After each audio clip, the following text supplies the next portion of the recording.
Episode 22। Ego. अब है आयशा। तुम्हें कोई फ़र्क नहीं पड़ता है ना मेरे दर्द से? अभय ने उससे पूछा, लेकिन आयशा ने कोई जवाब नहीं दिया। मैं तुमसे बात कर रहा हूँ। इस बार अभय इरिटेट होकर बोला, तुम्हें दिखाई नहीं दे रहा है क्या कि मैं रेस्ट कर रही हूँ? आयशा ने भी इरिटेट होकर जवाब दिया, तुम इतनी ज़्यादा सेल्फिश कैसे हो सकती हो? अभय ने उसका चेहरा अपनी तरफ किया और उससे पूछा, अगर तुम सेल्फिश हो सकते हो तो मैं क्यों नहीं हो सकती? आयशा ने चिढ़ते हुए जवाब दिया और वापस मुंह फेर कर लेट गई। तुम मुझसे बात क्यों नहीं कर रही हो? अभय ने उससे पूछने की कोशिश करी, मगर आयशा ने कोई जवाब नहीं दिया। मैं कुछ पूछ रहा हूँ तुमसे, तुम मुझसे बात क्यों नहीं कर रही हो? अभय ने फिर से उससे पूछा, तुम्हें मुझसे बात करने की क्या ज़रूरत है? अपनी दोस्त और बहन से जाकर बात करो, और वैसे भी मैं तुम्हारे स्टैंडर्ड की नहीं हूँ। आयशा ने अपनी बंद आंखों से उसे जवाब दिया, तुम ऐसा क्यों कह रही हो?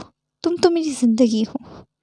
एक बार फिर से अभय आयशा को अपने जाल में फंसाने के लिए ऐसी बातें करने लगा, लेकिन अफसोस कि अब वो किसी भी हालत में अभय की किसी बात भी चाल में नहीं फंसने वाली थी। आयशा का कोई जवाब ना मिलने पर अभय चुपचाप वहाँ से चला गया। अभय के वहाँ से जाते ही आयशा बेड पर वापस उठकर बैठ गई और अपने तकिए के नीचे से फ़ोन निकाल कर सायशा को मैसेज करने लगी। 2 मिनट में सायशा आयशा के रूम में पहुंची। क्या हुआ? सायशा ने कमरे में एंटर होते हुए उससे पूछा। कुछ नहीं यार, वो मैं बस बोर हो रही थी तो सोचा कि थोड़ी देर तेरे साथ टाइम स्पेंड कर लूँ। आयशा ने कमर पर रखे हुए पिलो को सही करते हुए उसे जवाब दिया। अरे पर अगर तू बोर हो रही है तो अभय जीजू से बोल, वो तेरे साथ टाइम स्पेंड करेंगे। सायशा ने उसे साधारण से जवाब दिया तो आयशा उससे बोली, यार तेरे जीजू के साथ तो मैं रोज़ ही टाइम पास करती हूँ, आज सोचा कि तेरे साथ टाइम पास कर लूँ।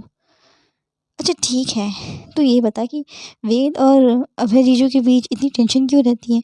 आज जीजू ने जिस तरह से उस बेचारे वेद का कॉलर पकड़ा हुआ था ना, देखने से ऐसे लग रहा था कि वो वेद को कच्चा चबा जाएंगे। तभी सायशा ने आयशा से आज हॉस्पिटल में हुए इंसिडेंट के बारे में उससे पूछ लिया। अरे जब तेरी शादी हो जाएगी तुझे तब पता लगेगा कि हस्बैंड कितने ज़्यादा ओवर प्रोटेक्टिव हो जाते हैं अपनी बीवी को लेकर, समझी?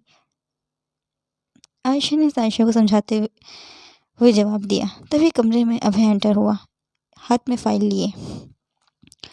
अचानक से अभय को रूम में देख सायशा बेड से उठ गई और अभय के कदम भी चलते चलते रुक गए। सायशा तुम फ्रेश होकर नीचे डाइनिंग हॉल में आ जाओ डिनर के लिए, अभय ने सायशा से कहा और उसने एक आज्ञाकारी बच्ची की तरह अपना सिर हिलाया। कोको तू आज मेरे साथ ही डिनर कर ले मेरे रूम में। तो सायशा ने उसे कंफ्यूज सा लुक दिया। सायशा जो मैंने तुमसे कहा है तुम वो करो, अभय बीच में बोल पड़ा। अब सायशा गेस्ट तो अभय की थी तो भला वो उसका कहा कैसे टाल सकती थी। वो चुपचाप कमरे से बाहर चली गई। अब कमरे में बस आयशा और अभय ही बचे थे। सायशा के कमरे से बाहर जाते ही आयशा अभय को गुस्से भरी नज़रों से घूरने लगी। तभी अभय ने उसे शैतानी मुस्कान दी और उससे बोला, इस घर में मेरा ऑर्डर चलता है, समझी तुम? क्यों, तुम कहीं के राजा हो क्या जो सब तुम्हारा ऑर्डर मानेंगे? आयशा ने उसका मजाक बनाना चाहा, लेकिन उसके लिए अभय से जीतना मुश्किल होता जा रहा था। हाँ, हूँ मैं राजा और तुम मेरी रानी। ये बोलकर अभय ने अपनी हाथ में मौजूद फाइल को टेबल पर रखा और फिर वॉशरूम में चला गया। थोड़ी ही देर में अभय अपने कपड़े चेंज करके बाथरूम से बाहर आया तो उसने देखा कि आयशा अपने फ़ोन में कोई गेम खेल रही थी। चलो, अभय ने तौलिए से हाथ पूछे और आयशा से कहा, कहाँ? आयशा ने बिना उसकी तरफ देखे उससे पूछा, डिनर करने के लिए, और कहाँ? अभय ने उसके हाथ से उसका फ़ोन छीन लिया। हर वक्त बस फ़ोन पर ही चिपकी रहती हो, ये बोलकर अभय ने उसका फ़ोन अपनी पॉकेट में रख लिया और आयशा को अपनी गोद में उठा लिया। कहाँ ले जा रहे हो तुम मुझे? इस बार आयशा खुद को उससे छुड़वाने की कोशिश में जुट गई, लेकिन अभय को उससे कोई फ़र्क नहीं पड़ रहा था। वो सीधा आयशा को कमरे से बाहर ले गया। तुम जितना बुरा मुझे समझती हो मैं उतना बुरा हूँ नहीं, अभय उसके कान में बोला। तुम्हारा असली चेहरा तो सिर्फ मैं ही जानती हूँ। आयशा मुँह के अंदर बड़बड़ाई। अच्छा, क्या है मेरा असली चेहरा? तभी अभय ने उससे पूछ लिया। तो आयशा उसे बड़ी बड़ी आंखों से देखने लगी। तुम्हें कैसे पता? जो जो अपने मुंह के अंदर मैंने बोला, आयशा ने उससे हैरानी से पूछा। मुझे सब पता लग जाता है बेबी। सीढ़ियों से नीचे उतरते हुए अभय उससे बोला। इससे पहले कि आयशा उसे पलटकर कुछ जवाब दे पाती, वो दोनों डाइनिंग टेबल पर पहुंच चुके थे।